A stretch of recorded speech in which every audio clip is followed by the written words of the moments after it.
बिस्मिल्लाहिर्रहमानिर्रहीम। अस्सलाम वालेकुम। देसी तड़का विद मीनू में आपको कहेंगे खुश आमदीद। जैसा कि आप देख रहे हैं कि एक दफ़ा फिर मैंने हांडी चढ़ा ली है। आज क्या इस हांडी में बन रहा है, कोई सीक्रेट जो है वो रेसिपी नहीं है, लेकिन ये मैं बता दूं कि बहुत मज़े की रेसिपी बनती है।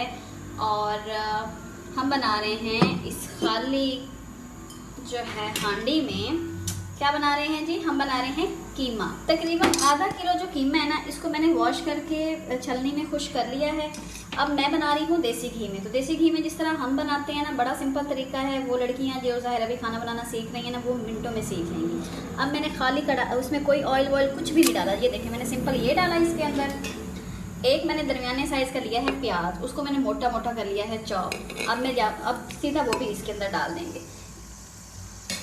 उसके बाद हमने क्या करना है, उसके बाद हमने इसके अंदर डालने हैं मिर्च मसाले, जितने आप डालना चाहें डालें। इसमें जाएगी हल्दी, बिस्मिल्लाहिर्रहमानिर्रहीम। इसमें जाएगा हस्बे ज़रूरत नमक, और आपके हस्बे ज़रूरत इसमें जाएगी थोड़ी सी दरदरी मिर्चें। ठीक है, चाहे तो हरी मिर्चें आप डाल लें, चाहे तो ये डाल लें। बस थोड़ा सा ये आपने रखना है कि काली मिर्च लाजमी डलेगी इसके ऊपर, तो उसका हिसाब आपने रख लेना है। अच्छा, इन सबको आपने किया अच्छे से मिक्स, और उसके बाद हम इसके अंदर डालेंगे तकरीबन 1 से 1.5 गिलास पानी, तकरीबन उतना पानी जितने में ये अच्छे से गल जाए। अभी आपने लहसुन अदरक टमाटर कुछ भी नहीं डालना, जब तक ये गलेगा नहीं। हमने इसके ऊपर से कोई इंग्रेडिएंट नहीं डालना, ना ही इसके अंदर कोई ऑयल वगैरह जाएगा। ये ज़रूर जहन में आपने रखना है। पानी डालते हैं अब इसके अंदर, बिस्मिल्लाहिर्रहमानिर्रहीम। आपने हिसाब देख लेना है कि ये कितने में गल जाएगा। ठीक है, मेरे हिसाब से ये इसमें अच्छे से जो है वो गल जाएगा। अब हम इसके ऊपर ढक्कन लगा के एक दफ़ा फिर इसको भून जाएंगे। ये देखेंगे तकरीबन 15 मिनट या 20 मिनट लगेंगे इसको पकने में। उसके बाद फिर मिलते हैं। कीमा हमारा गल चुका है और इसके अंदर अब थोड़ा सा पानी रह गया। अब इसी पानी के अंदर हम डालेंगे इसके अंदर लहसुन अदरक का पेस्ट और कटे हुए टमाटर। ये बिस्मिल्लाहिर्रहमानिर्रहीम। और फिर इसको पकाएंगे, और जब ये टमाटर का छिलका जो है वो और अच्छी तरह से ये उतर जाएंगे ना, तो उसके बाद हम इसके अंदर घी डाल के फिर भुनाई करेंगे।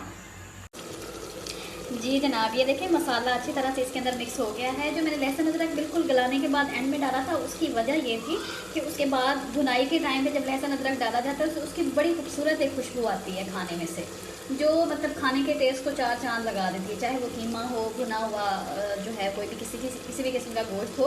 तो इसलिए मेरी कोशिश यही होती है कि मैं भुनाई के टाइम डालूँ। और आप इस तरह से अगर बनाएंगे ना, तो तो यकीन माने कि आपको बड़ा मज़ा आने वाला है, क्योंकि इससे ना टेस्ट बिल्कुल चेंज हो जाता है। अच्छा, अब इसमें थोड़ा सा पानी है। अब हम इसके अंदर ना हस्बे ज़रूरत, जितनी क्वांटिटी का हमारे पास कीमा है, उतनी ही क्वांटिटी में हम इसको उसी हिसाब से तकरीबन 2 बड़े चम्मच जो है ना, इसके अंदर मैं देसी घी के डालूँगी। जी आप देख रहे हैं ना कि इसके अंदर अभी पानी है थोड़ा। अगर मैं इसको बिल्कुल खुश कर लूँगी ना, तो कीमा जो है वो बहुत सख्त हो जाएगा।